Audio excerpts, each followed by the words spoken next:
Berarti nggak cuman komedian M doang dong ya?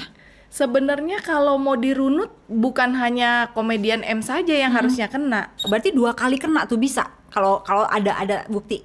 Bisa bagi pembuat yang bagi pembuat yang mendistribusikan atau yang membeli, ya kan? Itu semua kena.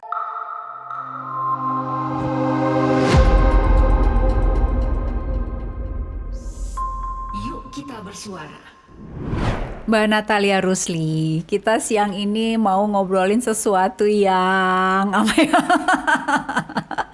Aku bilangnya apa dong? Apa-apa? Kamu punya kata yang lebih cocok nggak? Kita mau ngomongin soal ini ya Mbak Indi ya, sesuatu yang sedang lagi heboh ya kan? Seperti itu. Seru iya. Bikin penasaran iya. Ya, jadi kira-kira mungkin yang punya acara nih Mbak Indi yang lebih cocok menentukan. Yang penting adalah dari obrolan kita ya sekarang, ini harus ada sesuatu yang nanti bisa ditangkep nih sama netizen ya yang nonton Voice Podcast. Ternyata ngedownload atau jual beli video-video porno itu, nah bisa kena hukum gitu kan? Iya. Nah itu sih yang penting gitu. Iya. Bagian mana yang kena? Nah misalnya nih Mbak, dalam kasus yang ini nih kita lagi buka ini nih di tempo.co, komedian M ya beli konten sure itu kena ya. Iya. Yang beli kena. Yang buat pasti kena. Oke. Dirunut dari awal. Iya. Yang buat kena. Yang mendistribusikan harusnya kena. Yang membeli juga kena. Yang jual juga kena. Ya kena. Jadi antara buat, jual, distribusi, sama pembeli, beli, semuanya kena. Semua kena. Iya. Kalau yang numpang nonton doang di handphone tetangga, nah, gretongan mungkin nggak kena karena tidak terbukti. Nah, yang repot ini adalah nanti kalau yang terbukti siapa yang beli, transfer uang dari mana, itu kan merupakan bukti. Kecatat. Ya. Nah, itu yang namanya itu barbuk, Mbak Indi. Barbuk. Ya. Tapi sekarang jangan jadi pinter-pinteran nebeng aja. Oh nih, iya, gitu. jadi jangan sampai nanti nonton video porno, pakai handphone lu aja ya. Iya, jangan pakai handphone gue. Nah, ya. Download pakai punya lu. Iya, jangan gue, nanti gue kena nih gitu kan. Nah, Oke, itu berarti harus hati-hati. Tapi kalau misalnya balik lagi nih, yang bikin konten kayak gituan buat apa ya? Ya mungkin Mbak Indi mungkin ya kalau menurut saya bikin video sure seperti itu, konten seperti itu, perspektifnya pasti berbeda-beda. Kemauan si pembuat ini berbeda-beda. Mungkin karena pasarnya juga besar ya. Bukan besar lagi. Hampir boleh dibilang semua laki-laki bukan suka ya, tapi mungkin kepo. Penasaran ya. Kalau Mbak Indi lebih bilang kepo. Kalau saya katanya penasaran seperti itu. Jadi peminat video-video seperti ini cukup tinggi menurut saya Mbak Indi. Ya, apalagi di kalangan para pria seperti itu. Dan belum tentu si pembuat ini pun karena terdesak faktor ekonomi. Belum tentu. Selalu melulu karena ekonomi. Belum tentu. Mungkin saja dia mau cepat populer, mau cepat terkenal, atau dia punya satu keinginan, dulu saya nih badannya gemuk atau badannya itu montok, sekarang saya sudah diet, saya sudah kurus, apa salahnya sih saya publish badan saya. Karena itu pun di keterangannya Mbak Dea ini dia ada menyatakan bahwa dulu dia ini seorang yang agak gemuk, dan sekarang dia sudah diet, merasakan apa salahnya sih kalau saya coba mempublish diri saya, body saya seperti itu. Setelah publish ternyata sambutan luar biasa mungkin ya. Sangat luar biasa, sehingga mungkin Mbak Dea ini tiba-tiba jadi naik daun dengan sebagai seorang content creator di OnlyFans seperti itu Mbak. Nah itu content creator kan. Iya. Dan konten kreator berarti dia membuat konten dan dia fokus di konten yang seperti ini gitu. Dan ada pembelinya. Luar biasa Mbak Indi. Pembelinya itu bukan hanya orang biasa. Iya kan? Kan sudah jelas pembelinya itu adalah ada seorang komedian terkenal berinisial M. Itu kan berarti kan mangsa pasarnya sangat luar biasa, ya. Dan ini pun bukan hanya di Indonesia loh, Mbak Indi, Oh ya. ini ya? Jadi sampai negeri. ke luar negeri seperti itu. Pasarnya dia ada di luar negeri juga. Pasarnya ada di luar negeri, dan orang Indonesia pun bisa mendownload situs ini, kan sangat luar biasa. Tapi Berarti bayar kan kalau download di situ? menurut keterangan sekali subscribe itu harus berbayar $7. Oke. $7. Tapi boleh download bebas. Boleh download bebas. Setelah download, apa yang terjadi? Si pendownload ini setelah bayar $7 ini, apakah bisa mempertanggungjawabkan video ini hanya dia yang terima sendiri, dia yang keep sendiri? Ternyata tidak. Itu dipublikasikan lagi ke masyarakat teman-temannya. umum seperti itu. Oh oke. Nah. Itu berarti yang dia udah bayar $7 itu kena hukum juga kan? Kalau memang bisa dibuktikan dan terbukti, seharusnya dia juga kena. Kena. Heeh. Dan setelah itu dia punya, dia sebarin lagi ke orang. Dia itu distribusikan ke orang-orang lain lagi. dia Nah, kena juga. Berarti 2 kali kena tuh bisa. Kalau ada bukti. bisa bagi pembuat yang bagi pembuat yang mendistribusikan atau yang membeli, ya kan? Itu semua kena. Oke. Seperti itu. Oke. Nah, dia sebarin berarti kena juga nih. Berarti nggak cuman komedian M doang dong ya? Sebenarnya kalau mau dirunut, bukan hanya komedian M saja yang harusnya kena, ya kan? Pasti kan kita bisa cek itu siapa saja pembelinya, ya kan? Pembelinya saya dengar ada 200 subscriber, ya kan? Dikalikan $7 itu, seperti itu. Berarti kan pembeli itu juga orang-orang yang menerima distribusi langsung dari Mbak Dea ini, ya kan, atau dari OnlyFans ini.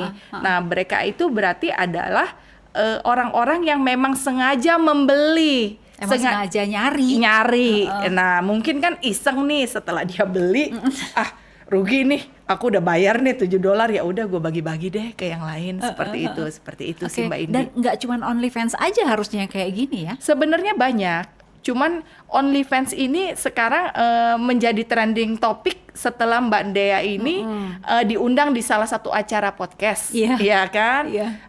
Dan dia memang menyatakan atau memperkenalkan dirinya sebagai content creator di OnlyFans ini. Dan mungkin semua cowok-cowok atau semua ini coba kita cari ya, mana nih gitu kan, seperti itu. Dan setelah itu booming dan pihak kepolisian mungkin memanggil Mbak Dea ini setelah ngecek dari handphone dan lain-lain, bukti-bukti yang bisa dikumpulkan, oh ternyata ada seorang komedian inisial M yang menjadi salah satu pelanggan atau pembeli dari video-video yang dibuat oleh Mbak Dea ini, Mbak Jadi Indi. runutannya kayak gitu Seperti gitu ya. itu. Runutannya. Nah, Ya. Pernah ada yang dibekukan ya? Apa namanya? Telegram ya. Telegram 2017 dibekukan gitu Ya. kan. Kalau ini perlu dibekukan juga nggak? Karena Apanya yang nih? setelah ketahuan OnlyFans. Oh, kalau menurut saya OnlyFans ini dibekukan mungkin agak sulit ya Mbak Indi, karena ini bukan situs yang dibuat oleh negara kita, yang ada di negara kita menurut saya gitu. Tapi paling tidak setelah adanya kejadian Mbak Dea ini, video-video porno yang bisa dipublish atau bisa dinikmati di negara kita, polisi langsung turun tangan seperti itu dan dilacak. Pelakunya adalah orang Indonesia, Mbak Dea, dan penikmatnya bahasanya orang Indonesia juga, dan ini bisa dilakukan penyelidikan seperti itu, Mbak Indi. Nah, sebenarnya kan kalau nggak nggak ketahuan kasus ini gitu, sebetulnya di Indonesia pun beredar banyak banget ya sebenarnya gitu, dan aku rasa juga penegak hukum juga tahu gitu bahwa ini banyak banget gitu yang bisa diakses, bahkan yang bisa download gratisan gitu kan. Menjamur ya Mbak Indi, luar biasa. Tapi nggak semuanya ditutup, nggak semuanya ditangkap gitu.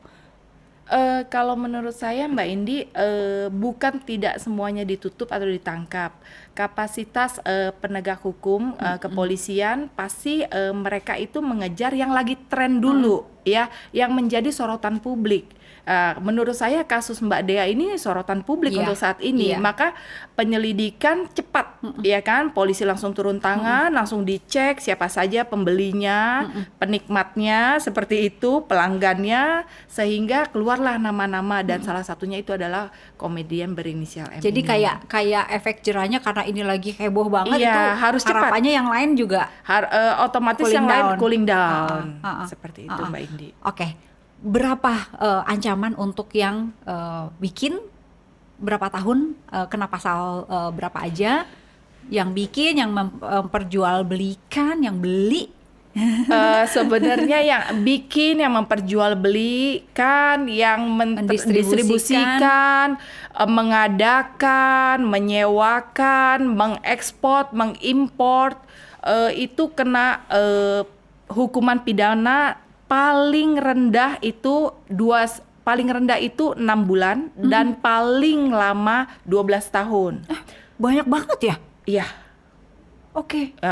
Lama sekali 12 tahun Mbak Indi. Dan atau sanksi denda itu paling rendah 250 juta. Paling rendah? Paling rendah 250 juta. Waduh. Dan paling tinggi 6 miliar rupiah. Wih, 250 juta loh. 6 miliar rupiah loh. Aduh, gak usah download macem-macem deh. Iya. Jadi ini senangnya sesaat ya Mbak Indi. Sesaat kan, cuma berapa menit sih video itu. Tapi kita harus pikirkan apa impact di belakangnya itu. Oke, impact apa? Maksudnya kalau tadi kan rupiah dan jumlah tahun dia dikurung gitu. Iya. Kalau impact lain apa gitu?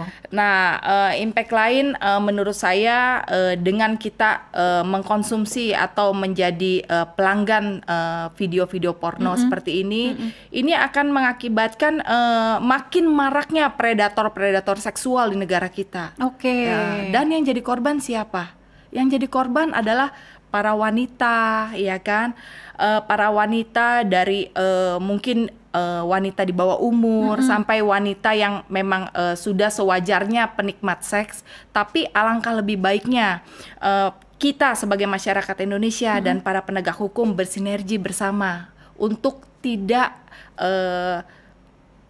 memperluas, untuk memberi kesempatan kepada pelaku, pembuat, pendistribusi dan penikmat video-video seperti ini agar tercipta keadaan negara atau kader-kader anak bangsa yang bisa meneruskan cita-cita bangsa. Kebayang seperti ya itu. kalau anak-anak kita kerjaannya nonton film gituan terus. Iya, anak-anak kita, teman-teman kita, atau kerabat kita, atau keluarga kita loh Mbak Indi. Jadi memang kita harus paham bahwa negara kita ini butuh kerjasama yang bagus antara kita, mungkin antara masyarakat, di masyarakat Indonesia, contohnya dari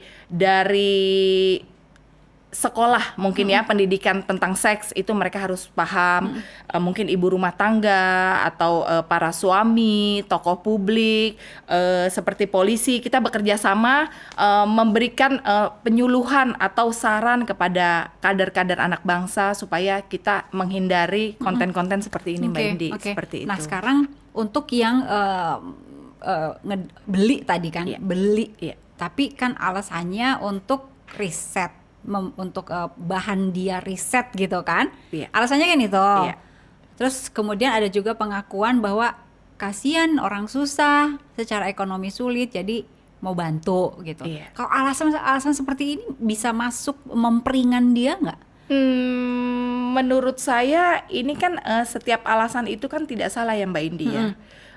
Mungkin setiap orang itu hanya alasan, bisa mungkin mereka pikir bisa merendahkan nanti hukuman saya atau seperti itu.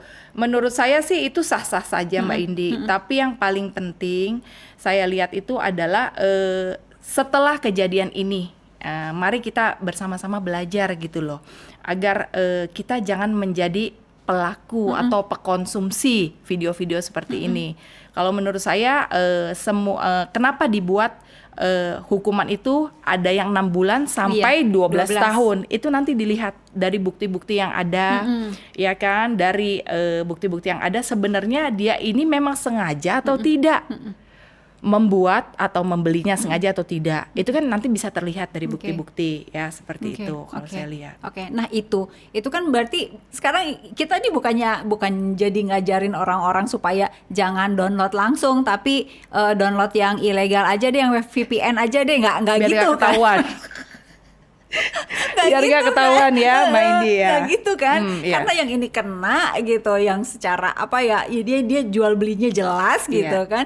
Yang VPN itu kan udah umum ya. Iya, itu nggak kena gitu loh Mbak. Iya. Terus gimana gitu, kayak nggak adil aja. Nggak adil ya.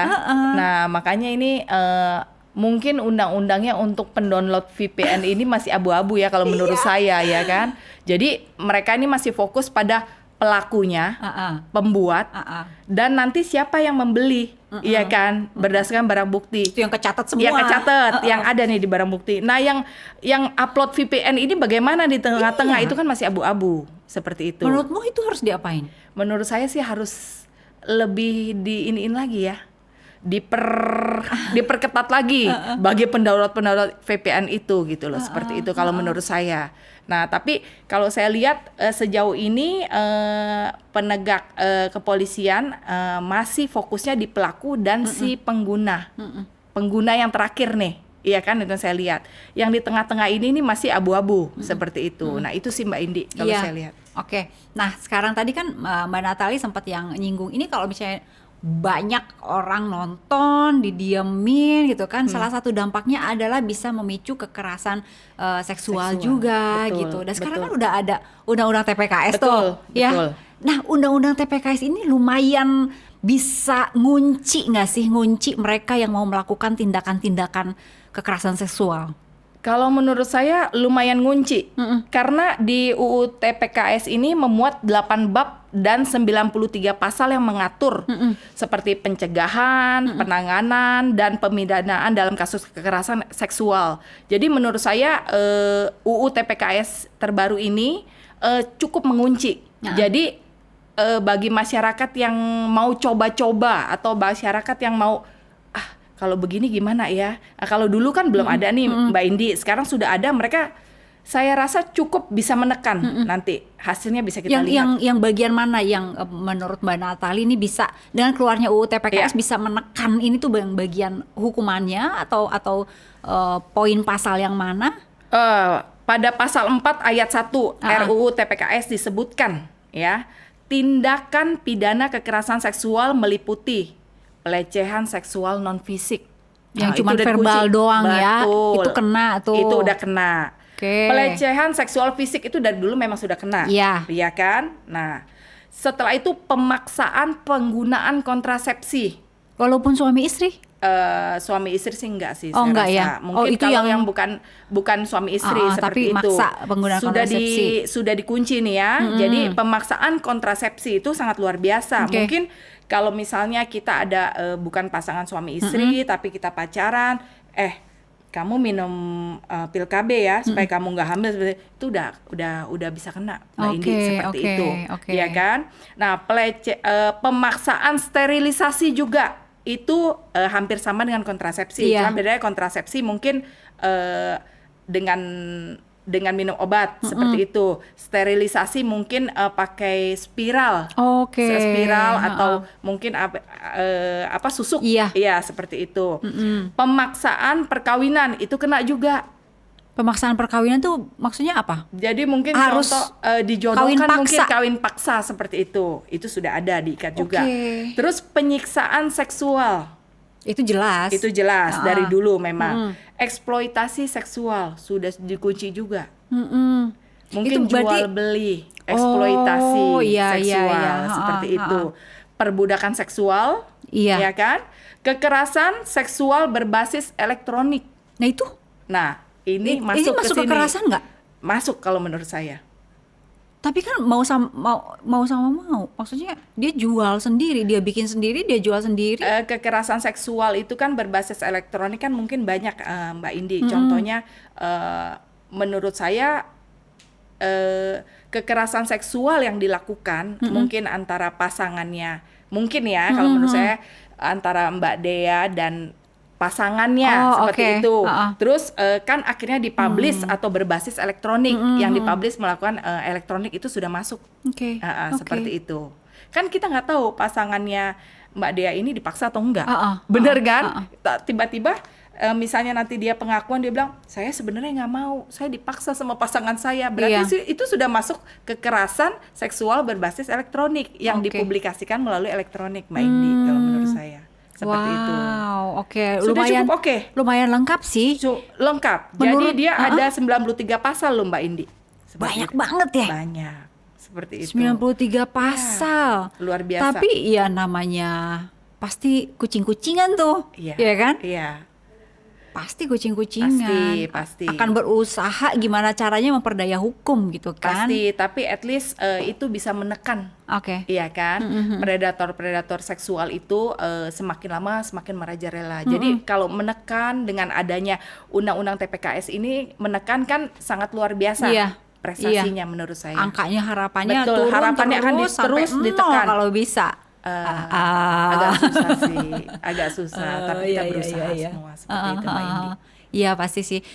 Nah sekarang kalau misalnya UU TPKS itu kan ada 93 pasal tadi ya.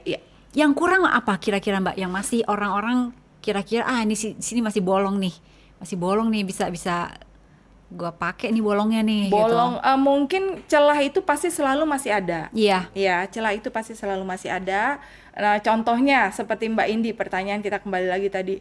Itu VPN bagaimana, Natali, kalau misalnya ini. Nah, itu kan masih bolong seperti itu, masih ada celah, ya kan? Nah, kalau menurut saya percaya dengan adanya UU TPKS terbaru ini itu semakin mengikat, semakin menutup celah-celah yang bisa dijadikan celah bagi predator-predator atau penikmat situs-situs video porno ini. Jadi menurut saya celah itu pasti ada, tapi marilah kita bersama-sama, bersama-sama memberikan pengertian, pengarahan atau pendidikan seks sejak dini. Kerugiannya apa sih kalau kita melakukan seks bebas atau salah satu produknya adalah situs-situs porno yang menjadi salah satu pemicu bagi para pelajar yang belum cukup umur, bagi para predator penikmat seks seperti itu. Nah, seperti itu, Mbak. Oke, Mbak Natali, thank you banget. Terima kasih, luar Mbak Indi. biasa, udah ngasih pencerahan. Banyak sih tadi poin-poinnya kalau mau diurai. Thank you ya. Terima kasih Mbak Sehat Indi selalu. buat waktu dan kesempatannya. Terima kasih.